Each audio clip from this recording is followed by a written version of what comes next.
Сыртын былғарымен қаптаған емен есіктің қоңырауы шыр-шыр етті. Теледидар қарап отырған кішкене Нұрғазы тұра жүгірді. Ол есікті ашты да шошына кері шегінді. Түрінен адам қорқатындай ұсқынсыз бір арық шал тұр. Бала абақырып айқайлайды. Кет, кіруге болмайды, деді де ас бөлмесінде жүрген әжесін шақырды. Бабуля, мұнда бір жаман кісі келіп есікті жаппай тұр. Қорықпа балам, мен ешкімге тимеймін. Осы есік алдында тұрсам да болады.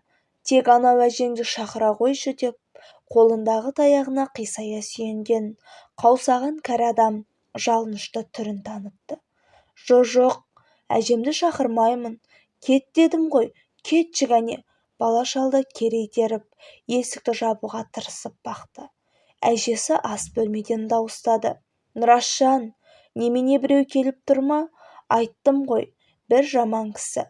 Үйден шық десем шықпайды. Сол сәтте баланың қасына келген әжесі де шошына аңырап қалды. Сәния, есен саумысың? Менмін ғой, танымай қалған шығарсың, деді шал сол баяғы есіктен басын сұққан қалпында. Кемпір немересіне сөйледі. Нұрашжан, бөлмеңе бара бер. Бұл бір ата ғой, қазір өзім шығарып жіберемін. Бабуля, тез қуып жіберші ол шалды. Үсті-басы сасып тұр ғой. Қазір кетеді, сен жүре бер. Кемпір енді шалға бұрылып. Сенбісің ей? Ойда жоқта қайдан тап бола қалдың?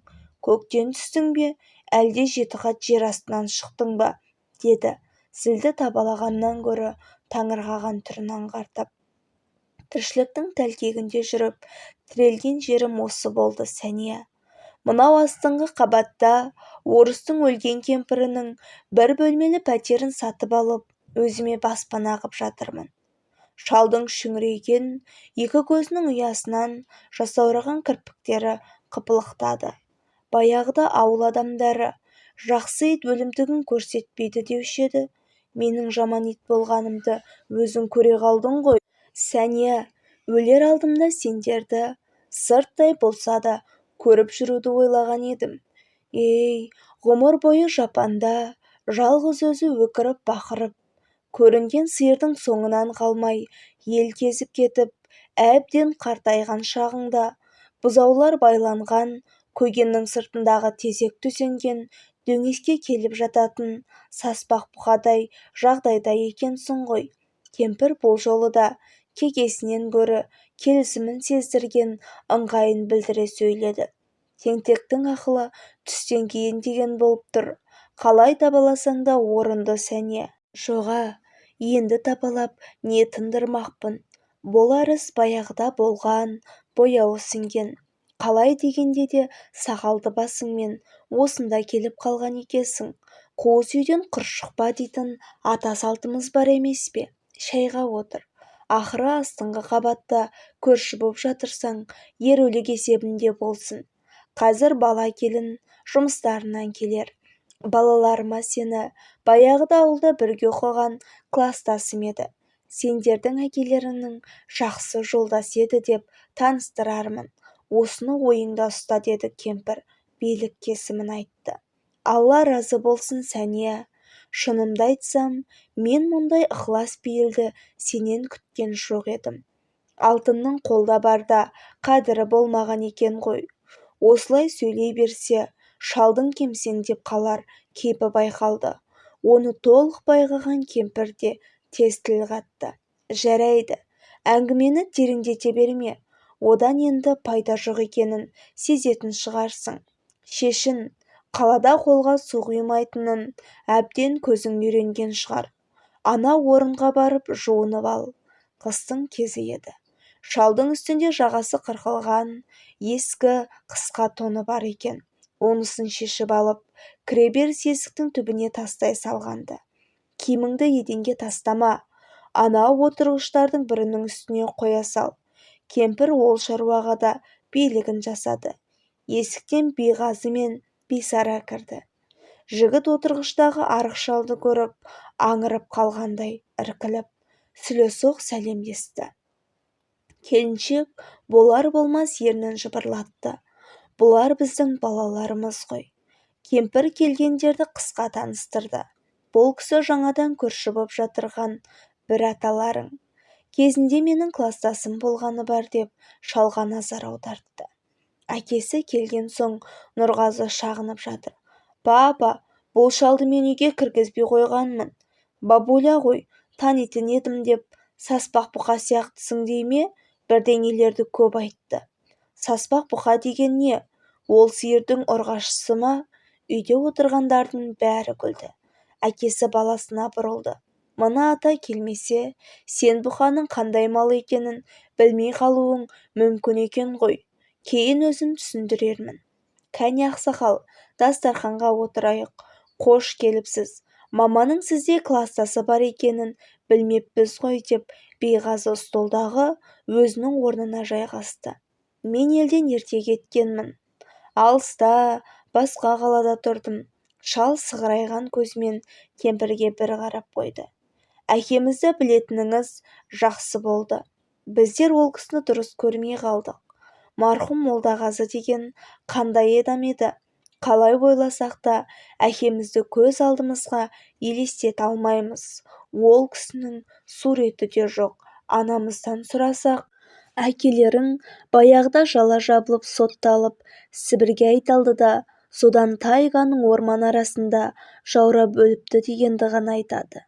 Іздеп барып, жерленген жерін таппаймыз ба десем, оны кімнен сұрап, қайдан табасың?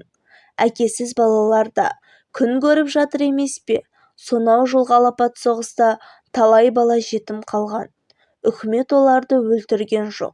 Шетінен оқытып, бәрін де адам қатарына қосқан деп мынау адамыз ылғи тоқтау айтатын. Сөйте-сөйте әке туралы ойлауды да ұмытып кеткендей едік. Ақсақал, енді сізді көргенде әкеміз келгендей сезінетін шығармыз. Бейғазы жадырай сөйлеп тоқтады. Қаусаған шал бір уыс боп шөгіп қалды. Өзегі өртеніп, иегі кемсеңдеп, еңкілдеп жылауға шақ қалғанын анық сезіп, бар күшін жиып тістеніп отыр. Кемпір оны мүшкіл халінен тезірек айықтырмақ болып, әңгіме тізгінін өз қолына алды. Әкесі арамыздан ерте кеткенімен, жаратқан ием оның артына екі құлынын қалдырды. Құлын өссе тай болар, тай көп адам бай болар, депті ғой бұрынғылар. Үлкен ұлымыз Серғазы енді азамат болып өсіп жетілді. Келін бар, бір бала бар, үшеуі Астанада тұрады.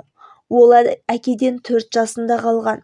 Дегенмен әкесінің кескін келбетін көз алдына елестете алмайтын шығар.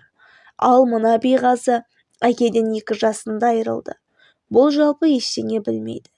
Сәния кемпір даусын көтере жігерлене сөйледі. Байдан ерте қол үздік.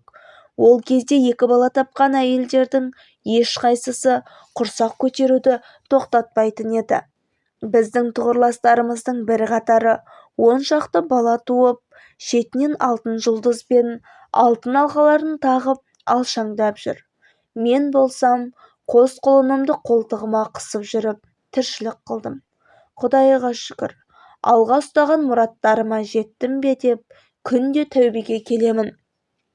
Енді осы тайларымның үрім бұтағы көбейсе, бір әулетке айналған ел болса деп тілеймін. Сонда біздер кімнің ұрпағы, кімнің әулет атанамыз? Әкеміздің аты жөнін де дұрыс білмейміз. Жігіттердің ортасында ағайын тумаңды білмей, инкубатордан шыққандай күй кешеміз. Мұны айтқан Бейғазының да көңіл күйі алай-түлей өзгеріп бара жатырғандай еді. Мәссаған, қаусаған шал ақыры боздатып жылауға көшіпті. Сәния кемпір сілкіне қатты сөйледі. Неменеңе жылайсың? Түптің түбінде осындай боларын білмедің бе? Енді ашылар бетіміз ашылды. Ғұмыр бойы жасырында ойнап келдің ғой. Өлер шағың таялғанда, тіршіліктегі күнәһар қылықтарының бәрін мойындағанды сауапқа жазады дейді. Бейшара, арыздасып, бақұлдасып өтер сәтіңді іздеген шығарсың. Ол дегенің болсын ақ. биғазы, әлгінде әкеңді айтып, соны сырттай сағынып, аңсайтыныңды аңғартып едің. Жүрегің бір нәрсені сезді ме? Міне, ендеше сенің іздеген әкең қасыңда отыр. Молдағазы Байырстанұлы деген осы кісі. Бала мен келін аң-таң, немере шалға қарап мұрнын кіржитті. Енді Сәния кемпір қалшылдады. Жүйкенің бәрін жел кеулеп, екі көзден еріксіз жас парлады. Әлгінде бұл кісі менің бір кездегі кластасым еді деп таныстырған өтірігі де жайына қалды. Талай жылдарға жалғасқан шерменде көңілдің кірі ағыл-тегіл көз жасына айналғандай. Сонда да бойға біткен өрлігі өзгерген жоқ. Биғазы, апар ана шалды төмендегі өзінің үйіне. Көмбенің аузы ашылды. Енді оның түбінде не жатырғанында қанығарсыңдар. Кемпір үйдің қабырғаларын ұстап, баяу жылжып, өзінің бөлмесіне беттеді. Бейсара үнсіз жүріп стол үстін жинауға кірісті. Ой-хой, қайран күндер-ай. Ол жылдарда бұдан асқан бақытты, мұнымен теңесетін студент жоқ сияқтанатын. Білімін де алды. Көңілі қалаған қызына да қолын жеткізді. Қазақтың мемлекеттік жалғыз университетінде бұлар Сәния екеуі қатар оқыды. Тек факультеттері бөлек тұғын. Жігіт тіл біліміне, қыз математика мамандықтарына машықтанды. Жатақханалары ортақ, уыл-дуыл сапырылысқан дархан тіршілік. Ойын-сауықта, ортақ отырыста болып жатады. Ондайда ұзын шашты, әппақ қыз мұның жанарына жиі ілігетін. Бұл жігіт ептеп сол қызға қырыңдай бастады. Ұзын бойлы, сырықтай сұлу жігітті қыз көңілі де жатырқай қойған жоқ. Ақыры екеуі 4-ші курста жүргенде отау құрып та үлгерді. Молдағазы оқу білімге алғыр екен. Университетті қызыл дипломмен аяқтады. Аяғы ауыр болғанына қарамастан, Сәнияда бар күш-жігерін жұмсап, оқуын уақытында бітіріп шықты. Артынша жас жұбайлардың тұңғыш перзенттері Серғазы өмірге келді. Жігіт көңілі марқайып қалды. Мұғалім кадрларының әлі де тапшы кезі тұғын. Университетті қызыл дипломмен бітіріп келген жігітті бірден төбелеріне көтеріп, қаладағы бір орта мектепке директорлық қызметке қойды. Арада жылдар жылжып, тез өтіп жатты. Енді бұл екі балаға әке болды. Осы биғазының бесік тойынан бастап Молдағазы ішуге кірісті. Директордың көңіл күйін қуалап, қылмеси қарайтын қыз-келіншектер қаптап кеткен сияқтанады. Жігіттің басы айналады. Ішіп алғанда көңіл жүйрік пе, әлде көк дөнен жүйрік пе болып шыға келеді. Сөйтіп жүргенде адам азғырды ма, болмаса санаға сыналап кіретін жымысқы шайтан арбады ма. Күнде мастықпен масайраған Молдағазы қайдағы бір ресторанда даяшы болып істейтін қылымсыған қызға келіп шырматылды. Өзі де сұмдық сұлу сияқты еді, шайтан алғыр. Жігітті ыстық құшағына алып, талай мәрте бусандырып жіберді. Молдағазы енді мәңгіріп шыға келді. Даяшы қызды көрмесе отыра алмайтын күйге түссін. Үйдегі екі баласы мен әйелі мұның қаперіне де кірмейтінді шығарды.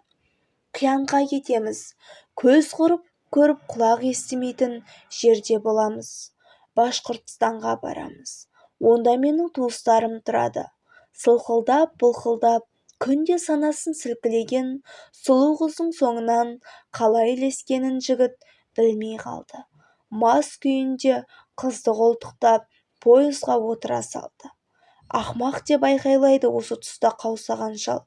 Биғазы оны анасының тапсырмасымен қолтықтап әкел шалдың төмендегі үйіндегі төсегіне жайғастырып, ақсақал, бір қызық әңгіме басталған сияқты. Анық-қанығын жата жастана зерделеріміз. Енді дем алыңыз деп шығып кеткелі бері бұл ұзақ таңға көз ілмей шықты. Жігіттің желегінде кеткен жексұрын тіршілігі миын мұздатып, көз алдында тұрып алсын. Әлгі соңынан қалмай өңкілдеп ілескен сұлу қызы сайқал-сылқым болып шықты. Естектер елінде де оған есінен танғандай құлай кеткендер табылды. Қыз енді қалтасы қалыңдарды іздеді. Мені қолтығыңа қыспақ болсаң, артымнан қалмай жүрген анау қаңғыбас қазақтан құтқарыңдар. Қалтасында қызыл дипломнан өзге түгі жоқ. Кедей жігіттің маған бір тиынға да қажеті болмас. Қыздың әмірі тез орындалды. Естектер жабыла жала жауып, Молдағазыны бақандай 15 жылға соттатып жіберді. Кісі өлтіруге қатысқан, ақша ұрлаған, әйел зорлаған деген қылмыстарды арқалаған қазақ жігіті сонау қиыр шығыстың түкпіріндегі түрмесіне тығылды. Шағымданғаннан да, жалынғаннан да ештеңе шықпайды. Байтал түгіл бас қайғы күндер туды. Өзегі өртенді, бірақ өлмеді. Тірі адамға 15 жылда өтеді екен. Қалқиған құр сүлде бостандыққа шықты. Қайда барады? Кімге басын сұғып паналайды? Атырауда аңырап қалған қатын мен балаларды көретін бет жоқ. Пейілі дұрыс бір қазақ табылды. Алтай өлкесінде тұрады екен. Ауылына шақырды. Қандастарымыз онда да көп. Сені жатырқамай орталарын алады деп сендірді. Қате айтпапты. Әлгі адам және бір қамқорлап, мұны байы өлген жесір әйелге қосты. Бала жоқ. 2 жарты бір бүтін боп тіршілік қылды. Алтайдың таулы қойнаулары мал бағуға таптырмайтын жер. Аздаған жылдарда Молдағазы үйір-үйір мал ұстауға қолын жеткізді. Шетінен сауды, сойды, сатты, қалтаға ақша түсе бастады. Әлгі бейшара жесір әйел әрі майлық әрі сулық болып, еркегінің ыңғайында жүретін көнбіс жан екен. Қоңыр тіршіліктері қозданып, Молдағазының бойына қан жүгіріп, ептеп еңсе көтерілгенді. Бірақ ол да ұзаққа созылмады. Отасқандарына 10 шақты жылдан аса бергенде майлық әйел мәңгілікке сапар шекті. Молдағазы мәңгіріп қалды. Есі барда елің табатын тоқтамға тірелді. Ит тойған жерінде, ер туған жерінде деген ескертпе миын кеміріп барады. Бар малын, жиған тергенін сатты. Қыруар қаржы жинады. Темір торлы түрменің ызғарлы камерасы. Жылдар бойына сорып тастаған денсаулығы тозған шүберекте түртіп қалса, дар етіп жыртылатын сыр сездіреді. Ептеп-септеп туған қаласына жетіп, жығылғанға мың шүкіршілік. Мынауың баяғыда қара түтінін будақтатып, мазут жағатын жұпыны үйшік емес, сән салтанатты айбындап тұрған әсем шаһарға айналыпты ғой. Шет жақтағы жер үйлердің бірінен жалдайтын пәтер тапты. Қалалық анықтама бюросынан Молдағазиев биғазының аты жөнін тапқанда, кеутіреп тұрған шал айқайлап бақырып жіберді. Қоқыл тартқан Қараөзектің шынымен қуанғаны еді. Мекен-жайды жазып алды. Таксилетіп шапқылатып әлгі үйді тапты. Сыртынан айналып талай жүрді. Бірде сол үйдің бір бөлмелі пәтері сатылатынын білді. Ақыры өлген орыс кемпірінің төріне Молдағазы кеп құлады. Таң атып күн кешкірген екен, биғазы кірді. О, ақсақал, шайға алып кел деп жатыр. Біз ол кісінің айтқанын орындап дағдыланғанбыз. Кейінгі қалдыруға болмайды. Жігіт бірден кеудесінен демеп, қартты төсегінен тұрғызды. Қолтықтап үйіне алып келді. Бисара келін әдемелеп дастархан жасапты. Сәния кемпірдің даусы жігерлі өктем шығады. Қысылмай дұрыстап тамақтанып ал, деді ол, ілбіп келіп, дастархан шетіне жайғасқан шалға қарап. Кешегі әңгімемізді жалғастырамыз. Адасқанның айыбы жоқ. Қайтып үйірін тапқан соң деп, бұрынғылар да кешірім жасауға болатынын меңзеген екен. Мен сені үйіріңе табыстырғалы отырмын. Бірақ баяғыда екеуміз қайта қосылады екенбіз деген ой үш ұйықтасаң да түсіңе кірмейтін болсын. Мен тек әке мен баланы табыстырмақпын. Кемпір орнынан тез көтеріліп өз бөлмесінен бір суретті